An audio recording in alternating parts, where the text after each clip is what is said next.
Attention, I hereby declare that anyone who wears a tiny hat will receive special privilege in our society. We are the Tiny Hat Club, and the people of Tiny Hat Club live. Any questions? Yes, what about the people that don't wear hats? They are all criminals, they will be subordinate to the tiny hatted people, and they will be persecuted to the fullest extent of the law. Okay, well what if you do wear a hat, but the hat isn't tiny? Big hats not allowed. So top hats, cowboy hats, baseball caps, fedoras, illegal. Why? Because wearing other hats besides a tiny hat is literally the definition of tiny hatophobia, and that is not to be tolerated by the tiny hat people in tiny hat country. Next question. Oh, what about a beret? I mean, technically those aren't pretty small. Oh, that's actually a good point. No, the hat must be round, it must be two-dimensional, it must fit on the crown of your head like so, and it must be tiny. Could that really be classified as a hat? I mean, technically, it sort of seems more like a pad, like a bra pad for the head. I mean, right? You know, that is another good point. Oh my God. This is exactly what we're talking about. Tiny hat denialism.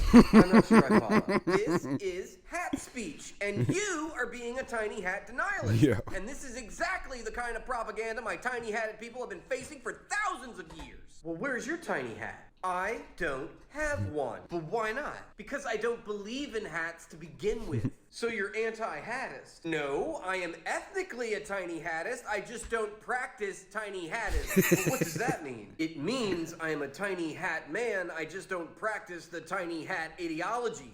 But theoretically, at least, tiny hats are my vocation. But tiny hatism is literally about wearing tiny hats, and you are the tiny hat spokesperson, and you don't wear a tiny hat. Enough! I am a proponent of the concept of a tiny hat country with tiny hat people given tiny hat priority. It doesn't mean I have to wear a tiny hat. Well, I think it should. Well, I think you sound a lot like Mr. Mustache Face and his little bootmen, and need I remind everyone here that they were guilty of a hat aside. But that's because the bootmen believed in stash supremacy over the tiny hats. Exactly! But wouldn't that be what the tiny hats are now doing to the non-tiny hats? No! You know, the more I listen to you, the more I feel like you're describing an apart hat society where people are segregated according to the size of their hats. That's ridiculous. Well, what's gonna happen to the people with no tiny hats? They'll be concentrated into camps enclosed by walls. So concentration camps, theoretically. So they're second-rate citizens denied their civil liberties. I don't speak legalese, so they're prisoners. No, work will make them free.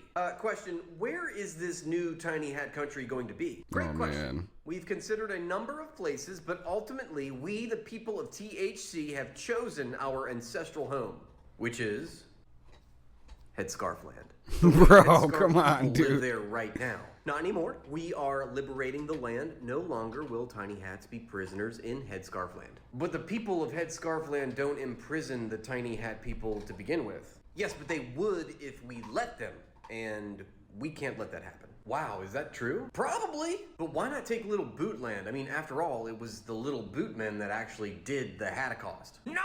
The Headscarf people had nothing to do with it. Headscarf Land is our ancestral home. It said so in the Book of Genetics. So then what are you gonna do? We're clearing out all the scarves to make way for the tiny hats. It's what Tiny Hat God would have wanted.